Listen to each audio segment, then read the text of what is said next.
Who do you think will be the first to celebrate your success? Your friends? Your family?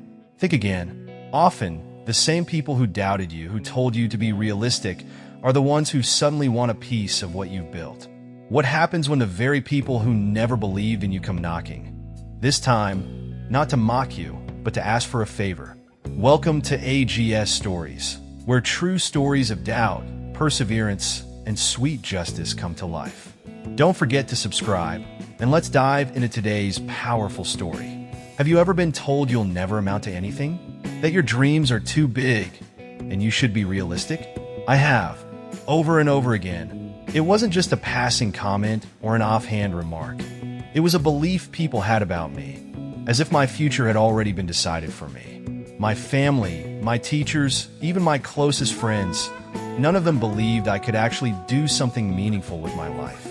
They didn't say it outright, not always, but I could hear it in their voices, see it in their eyes. They smiled when I talked about my dreams, but it was that tight-lipped kind of smile, the one you give to a child who says they want to be an astronaut. It was the same look my brother, Ethan, gave me when I was 16 and told my family I wanted to start my own business one day. He chuckled, shaking his head. You? Run a business? Maddie, come on. Running a company isn't a joke. You'd never survive in the real world. I remember the way my mother sighed, like she was already exhausted by the idea. Sweetheart, maybe focus on getting a stable job first. Something realistic. Realistic. That word followed me everywhere. It was a polite way of saying, stay in your lane, Madison. Don't dream too big. It was the same thing my teacher said when I told them I wanted to study business. The same thing my friends implied when they laughed off my ambitions. Even Olivia, my best friend since childhood, gave me that pitiful look. I mean, I support you, but don't you think you're setting yourself up for disappointment? Disappointment. That's what they all expected of me. At some point, you start to wonder if they're right. If maybe you're just too naive, too ambitious for your own good. I thought about it a lot, lying awake at night, staring at the ceiling, asking myself if I was just being delusional. But the thing is, I've never been the kind of person who gives up just because something is hard. I don't quit. And more than anything, I wanted to prove them wrong. I wasn't the smartest person in the room. I wasn't born into wealth or privilege. I didn't have connections. What I did have was grit. I worked through college while juggling internships, barely sleeping, barely eating, stretching every last dollar to make things work. And when I finally got my first job, it wasn't glamorous. I was making just enough to scrape by, working for a company that didn't respect me, barely noticing I existed. Still, I saved every penny. I took online courses at night, learning everything I could about running a business. And when the time came, when I had just enough to take a risk, I quit. I started my own company with nothing but an idea and sheer determination. It was brutal at first. Every mistake felt like the end of the world. Every setback felt like proof that they had been right all along. There were nights I cried in frustration. Nights I wondered if I was making the biggest mistake of my life. There were months I could barely afford rent, months where I felt like I was drowning. And yet I kept going, because I had spent my entire life being told I couldn't do this, and I refused to let them be right. Years passed. My company grew slowly at first, then all at once. I landed my first major client, then another. Suddenly, I wasn't struggling to survive. I was thriving. And the people who had doubted me, they started to notice. I remember the first time it happened. A message popped up in my inbox from someone I hadn't spoken to in years. It was one of my old professors, the one who had told me with a chuckle that business wasn't for people like me. His email was polite, almost apologetic. I've been following your journey. Incredible work. By any chance, are you hiring? It was surreal, and it didn't stop there.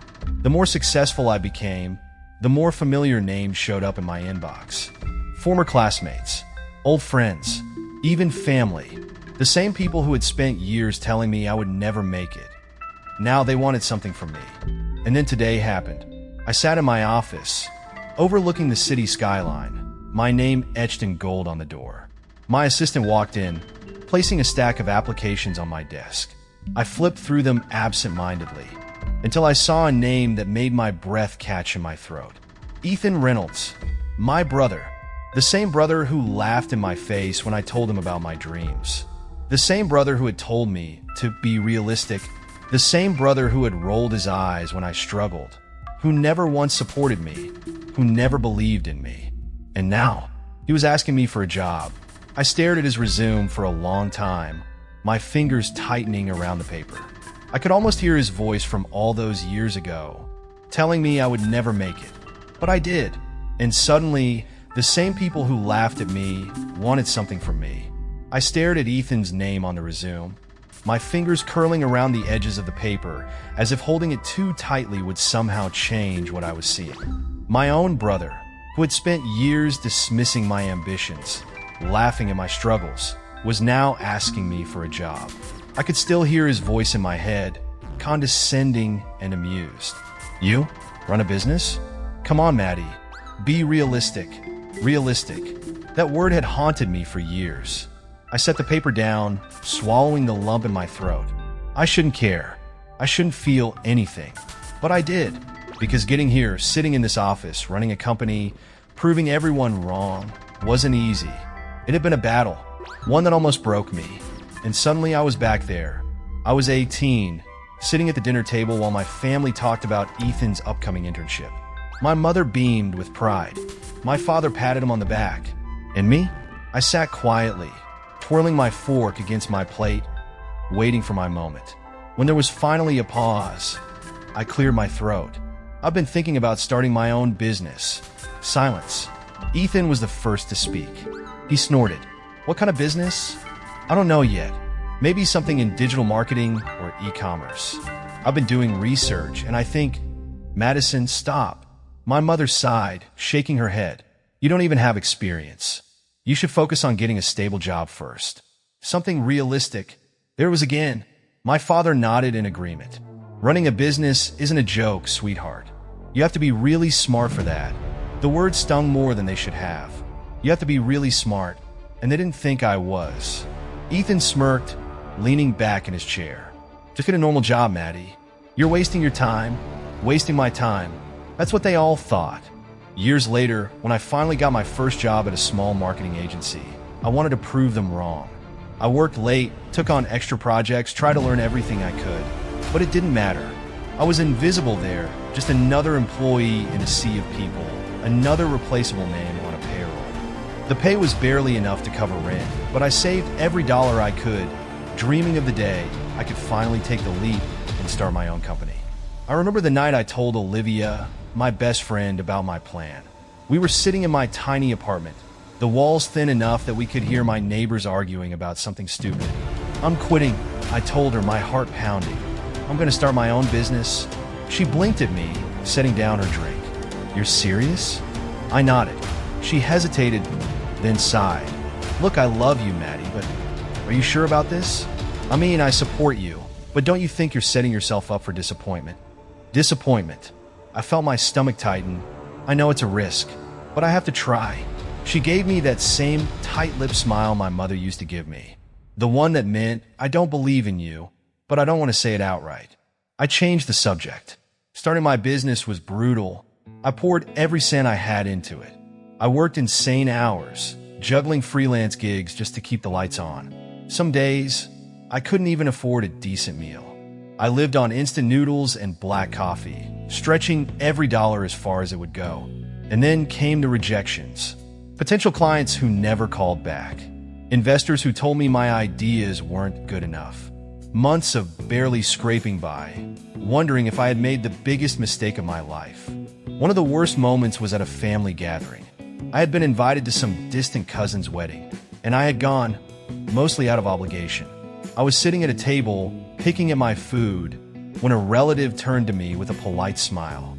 So, Madison, she said, what are you doing these days? I swallowed. I started my own business. Her eyebrows shot up. Oh, what kind of business? I started explaining, feeling a flicker of excitement. Maybe this time, someone would actually listen. Maybe this time, someone would take me seriously. And then my uncle, one of those old school types who believed success meant climbing a corporate ladder, chuckled, shaking his head. Madison, let's be real, he said, reaching for his drink. You're never going to be the next Steve Jobs. The whole table laughed. I felt the blood rush to my cheeks. I wanted to argue. I wanted to defend myself. But what was the point? No one here believed in me. That night, I went home and cried. And then I got up the next morning and kept going. Because I had a choice: listen to them and quit, or prove them wrong. I chose the second option. There were nights I thought about giving up. Nights when the weight of everything, the doubt, the rejection, the fear, pressed down on my chest so hard I could barely breathe. I had risked everything. Every dollar I had saved, every bit of energy I could give. And yet, it felt like I was going nowhere. Bills piled up faster than clients came in. Some days, I barely had enough money to cover rent, and I'd sit in the dark in my tiny apartment, not because I liked the quiet, but because I needed to save on electricity. And the worst part? I started to wonder if they had been right. What if Ethan was right? What if Olivia was right? What if my mother, my father, my teachers? What if they had all seen something I refused to see?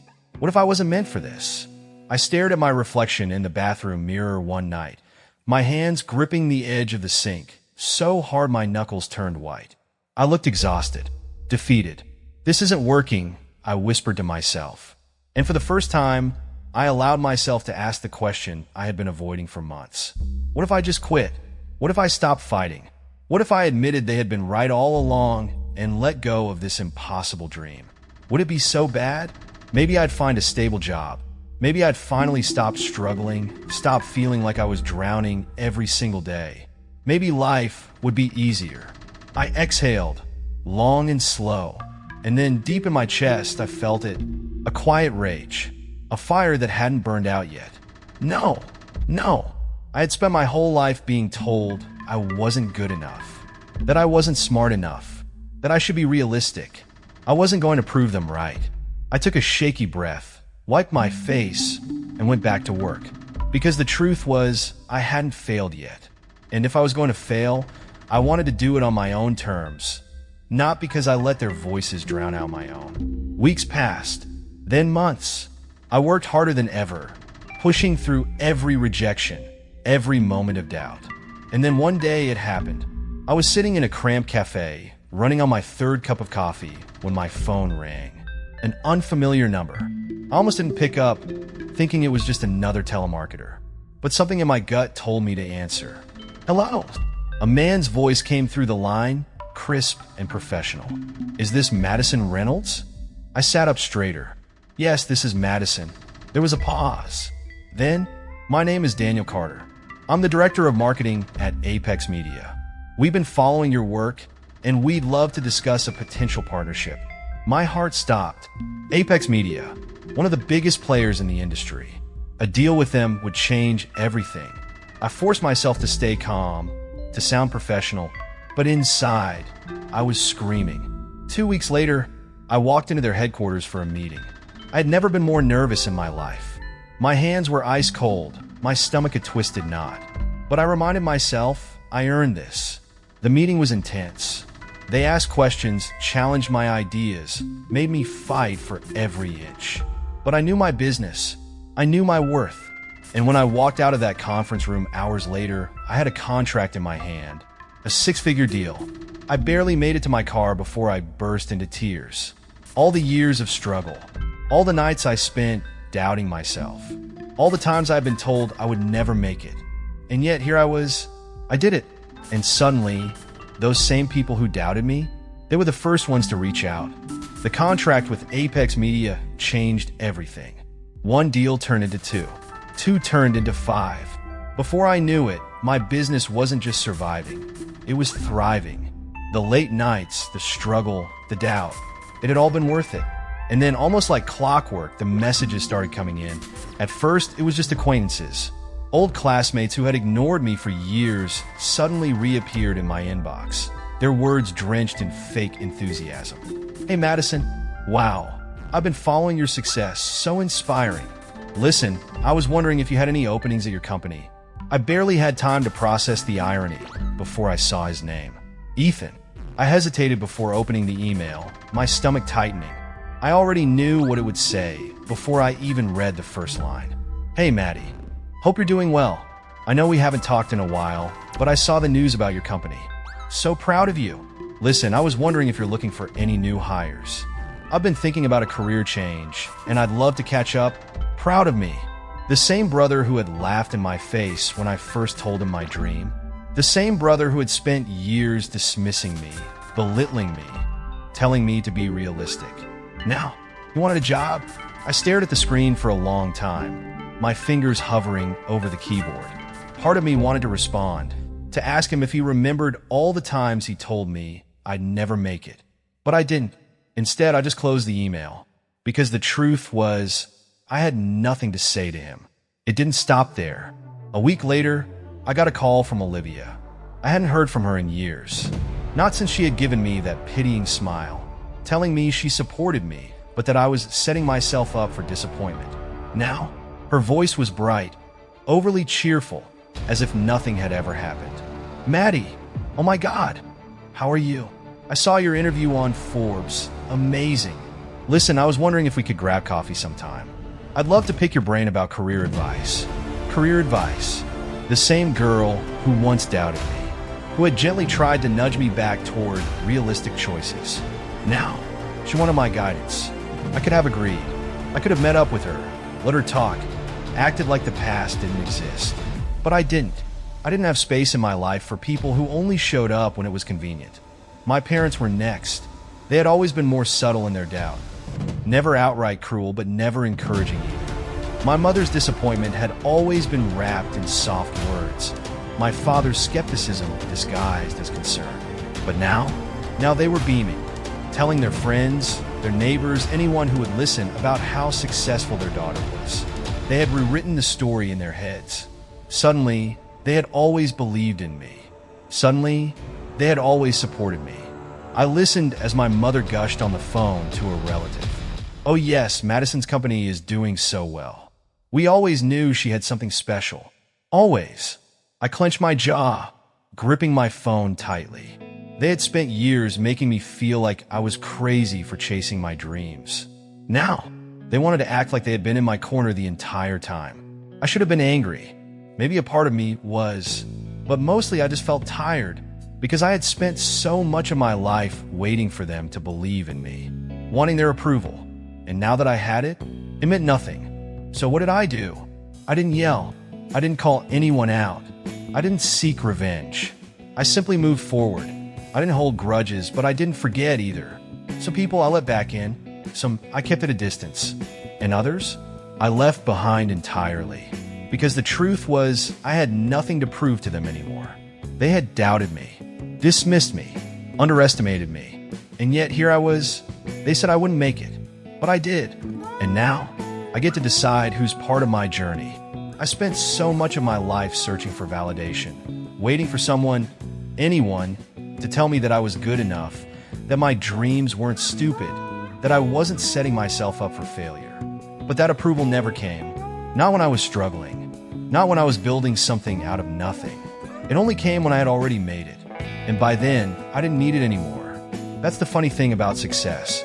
The people who once ignored you suddenly remember your name. The ones who doubted you suddenly act like they always believed in you. And the ones who try to hold you back suddenly want to be a part of what you've built. But here's the truth. Success isn't about proving people wrong. It's about proving yourself right. It's about trusting yourself even when no one else does.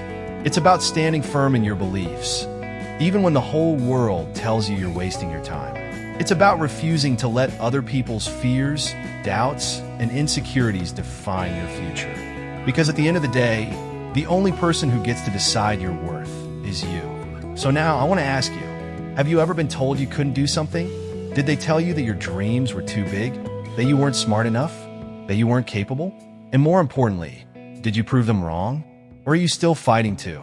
Because if you're in that place right now, if you're struggling, if you're doubting yourself, if you're hearing the same voices I once did telling you to be realistic, I want you to remember something. No one gets to decide your future but you. Not your family, not your friends, not your teachers or your coworkers or anyone else who tries to make you feel small. You are more capable than you think. And I know that because I've been where you are. I've been the person sitting in a tiny apartment, broke, exhausted, wondering if I was making the biggest mistake of my life. I've been the one crying in frustration, feeling like I was screaming into the void while the whole world ignored me. I've been the one standing in a room full of people who didn't believe in me. And now I stand on the other side. And if I can make it, so can you. So tell me, what's your story? Drop it in the comments. Let's talk about it.